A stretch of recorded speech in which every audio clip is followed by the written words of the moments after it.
Now this is what I call life, Eppa. A full tummy, a beautiful view of the ocean, and not a care in the world. Not bad being a fearless adventurer, is it, Ed? Nothing else I'd rather be.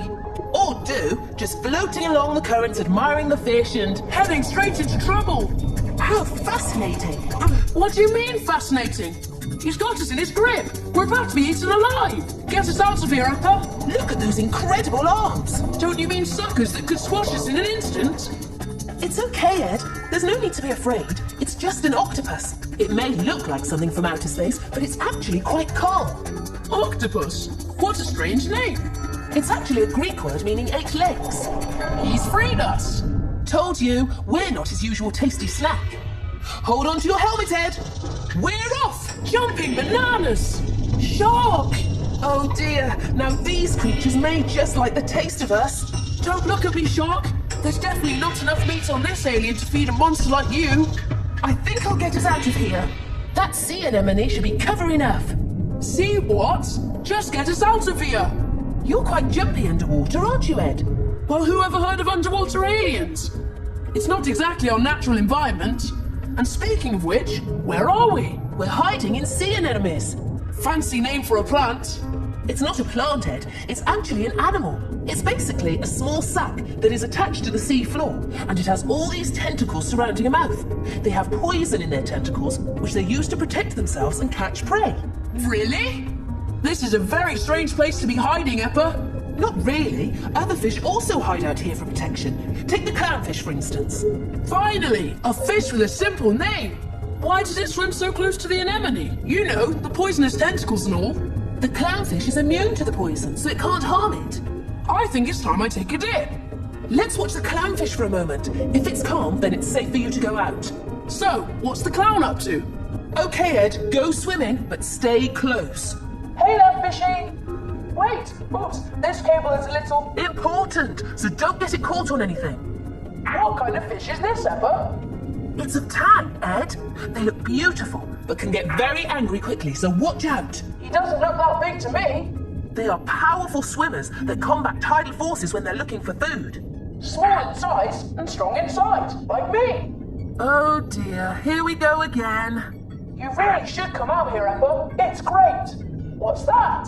I think you've just come face to face with a starfish, Ed. The superstar of fish.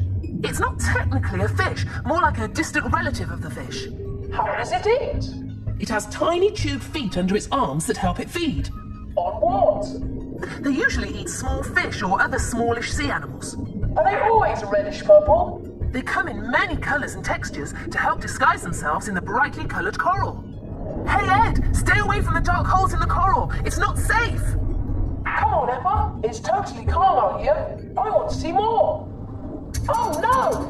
Keep still, Ed. Don't move. You'll be fine. I'm fish food. Get a grip, Ed. Help! Just use your flash to see what's really out there. It's just a cleaner shrimp, Ed. Nothing to be afraid of. Thank goodness. I thought it was another killing creature. They eat almost anything. They are the ocean's version of a scavenger. They eat both plants and meat. How? They've been known to crawl over bodies, fins, eyes, and even gills of a larger fish and eat off all the parasites. Yikes! What now? Nothing. Just a snuggy thing. It looks kind of like a black sea worm. You're going to love the name of this one, Ed. It's called a sea cucumber. Like the vegetable? Exactly. They're mostly found on the seafloor, where it feeds off all the dead material found there. It's got a strange-looking skin. It's kind of leathery with feathery tentacles. Mr. Feathery Leathery, it's a pleasure to meet you. There are a whole lot of creatures on the sea bottom that wait for sharks and other predators to drop bits of food from out of their mouths so that they can have a meal on the leftovers. What's that, Eppa? It's called a hermit crab. They also wait for bits to fall from above. What's it doing behind that shell? Hermit crabs don't have a shell of their own, so they find empty seashells to crawl into to protect their soft bodies. Watch out for that sea urchin, Ed! Hey, this thing has got some funny-looking legs. They kind of look like hedgehogs that you find on land. I'm sure stepping on one would hurt. You're right. It uses its spines to protect itself. I think my fingers are starting to get wrinkles from the water. I'm heading back, Eppa. Are you all right? Nothing an explorer of the deep can't handle. Wow, that was really cool. I could get used to this underwater world. I'll never forget your face when that shark appeared. As long as I'm here to have another adventure, I'm happy. Me too.